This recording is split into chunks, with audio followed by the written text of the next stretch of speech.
அவனை ஓடியா. அப்படி காலம் கழிக்க வல்லரோ ஆழ்வார் எம்பெருமானை விட்டு காலம் கழிக்க முடியுமா அவராலே?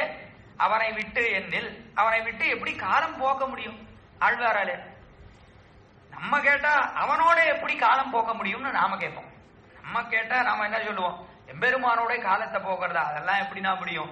அதே விஷயத்துல எத்தனை காலம் காலத்தை போகிறது? அதெல்லாம் முடியாது என்று நான் தெரிவிப்போம். ஆனா ஆழ்வார் அவனை விட்டு காலத்தை எப்படி போக்க முடியும் என்று நினைக்கக்கூடியவர் ஆழ்வார். இது ஆழ்வாருடைய சுபாவம். அதனால இவ்விடத்தை தெரிவிக்கிறார். நடுவே நின்று அனாவாய்த்து காலம் கழிக்கிறார். அப்படி காலம் கழிக்க வல்லரோ அவனை ஒழிய என்னில் அவனை விட்டு காலத்தை போக்க முடியுமா என்னில்? சீர்கலந்த சொல்லினைந்து போக்கும் போது போக்க வல்லரே சீல குணானுசந்தானத்தாலே போக்கலாமிரே தெரிவிக்கிறார் இடத்து. சீர்கலந்த சொல்லினைந்து போக்கும் போது ஆழ்வார் பெருமானுடைய சீர்கலந்த சொல்லினைந்து போக்கும் போது போக்க வல்லரே, போக்கக்கூடிய சாமர்த்தியம் உடையவர். அது என்ன சீர்கலந்த சொல்?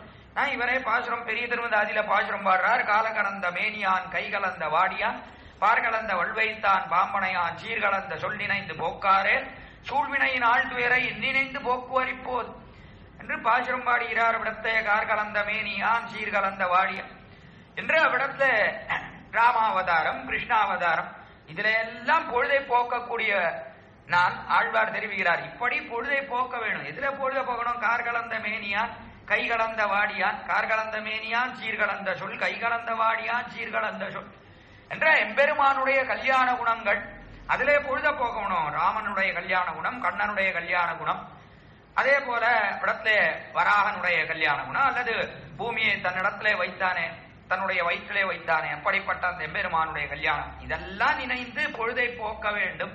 அதை விட்டுவிட்டு பார்கலந்த வல்வைத்தான் பாம்பனையான் என்று பாம்பனையான் சீர்கலந்த சொல்லினைந்து போக்காரேல் என்று திருவரங்கராஜன் அவனையுடைய கல்யாண குணங்கள் இதை நினைந்து பொழுதை போக்க வேண்டும். இதை நினைந்து பொழுதை போக்காமல் இருக்கக்கூடியவர்கள் எப்படி பொழுதை போக்குவர்கள்? சூழ்வினையின் ஆழ்துயரை எண்ணினைந்து போக்குவர். இப்போது எப்படி பொழுது போகிறது இந்த லோகத்தில் இருக்கக்கூடியவர்களுக்கு என்று ஆழ்வார் அவரே வருத்தப்படுகிறார். படத்திலே அந்த பதிகத்திலே எப்படி பொழுது போக முடியும் என்று அவரே கேட்கிறார். அப்படி இருக்கும் காலத்திலே சீர்கலந்த சொல் நினைந்து போக்கும் போது போக்க வல்ல. நாளை இப்பொழுது என்ன பண்றார்? சீர்கலந்த சொல் நினைந்து போக்குகிறார். சீர்கலந்த சொல் அவது எது இவ்விடத்திலே என்றால் அதை காட்டினார். கீழே அரும்பதோரில் அற்புதமா எடுத்து காட்டினார். இவ்விடத்திலே சீர்கலந்த சொல் என்பது பெரிய திருவந்தாதியிலே சீலாதி குணங்களோடைய சேர்ந்த திருநாமங்களை அனுசந்தித்து சூழ்ந்து கொண்டிருக்கிற பாபபலமான தரைகாண உண்ணாத துக்கத்தை போக்கிக் கொள்ளார்களாகில் இப்போது எத்தை அனுசந்தித்து போக்குவர் என்றபடி அந்த பாட்டுக்கு அர்த்தம் தெரிவித்தார். பெருமானுடைய திருநாமங்கள் அதை நினைத்து போக்கிக் கொள்ளாத காலத்துல எதை நினைத்து போக்கிக் கொள்வர்கள்? தன்னுடைய சூழ்ந்து கொண்டிருக்கிற பாப பலம், இந்த பாப பலமான தரை காண உண்ணாத துக்கம். நமக்கு எவ்வளவு பாபம், இந்த பாபத்தின் பலம் என்ன? துக்கம். அப்படிப்பட்ட துக்கம் இங்கே வந்துட்டே இருக்கு. அப்படிப்பட்ட துக்கத்தை எப்படி போக்கிக் கொள்ள முடியும்? எம்பெருமானுடைய திருநாமத்தை சொல்லி போக்கிக் கொள்ளலாம் என்று சூழ்வினையின் ஆழ்வரை எண்ணினைந்து எப்படி பொழுத போகிறான் தெரியலையே. அதான் ஆழ்வாருக்கு ஆச்சரியம்.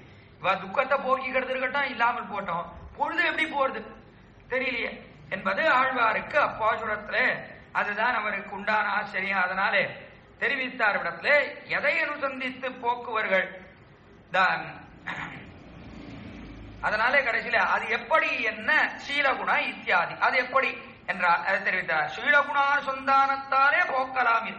நாளே எப்படி போகிறது என்றால் சீலகுணானுசந்தானம் எம்பெருமானுடைய சீலகுணம், அந்த சீலகுணானுசந்தானத்தாலே பொழுத போகலாம். பொழுது சீலகுணத்தை அனுசந்தித்துக் கொண்டு பொழுது போகிறது ஆழ்வாருக்கு. நாளே இவர் இப்பொழுது வியர்த்தமாக பொழுத போக்கல. சீலகுணத்தை ஆழ்வார் வியர்த்தமா அப்படி பொழுத போக்குவரா, இல்லை இதர விஷயத்துல பொழுத போக்குவரா? எம்பெருமானுடைய சேர்றதா வேண்டாமா என்று ஆழ்வார் திகைத்து நிற்கிறார். நிற்கும் காலத்துல இவருக்கு பொழுது எப்படி போகும் அப்படின்னா எம்பெருமானுடைய சீலகுணத்தை நினைந்து பொழுதை போக்குகிறார். அதான் தெரிவிக்கிறார். சீலகுணத்தை அனுசந்தானத்தாலே போக்கலாமிரே, இப்படி அனுசந்தானம் செய்து போக்குகிறார் ஆழ்வார். அதுதான் ஆழ்வாருக்கு உண்டான விஷயமே தவிர ஆழ்வார் எம்பெருமானை விட்டு இதர விஷயத்திலே பொழுதை போக்கிறார் அல்லது வெறுமா அப்படியே சில பேர் என்ன பண்றானே தெரியாது. அப்படியே வாசல்ல ஒரு ஈஸ்டரை போட்டுண்டு அல்லது திண்ணையில அப்படியே உட்கார்ந்துருப்பான். இவ இப்படி என்ன பொழுது போகிறா, என்ன யோசிக்கிறா, தூங்குறாளா, என்ன பண்றா ஒண்ணுமே தெரியாது. அப்படியே கண்ணை மூடின்னு உட்கார்ந்துருப்பான். இவ என்ன தியானம் பண்றாளா, தியானத்துக்கு என்ன விஷயம் ஒன்னும் புரியாது. அப்படி 1000 பேர் அப்படியே என்னன்னு கேட்டா ஒண்ணும் இல்ல, வெறுமா உட்கார்ந்துருக்கு. என்ன யோசிக்கிறேன், ஒன்னும் யோசிக்கிறேன். அது எப்படி உட்கார முடியும் தெரியாது.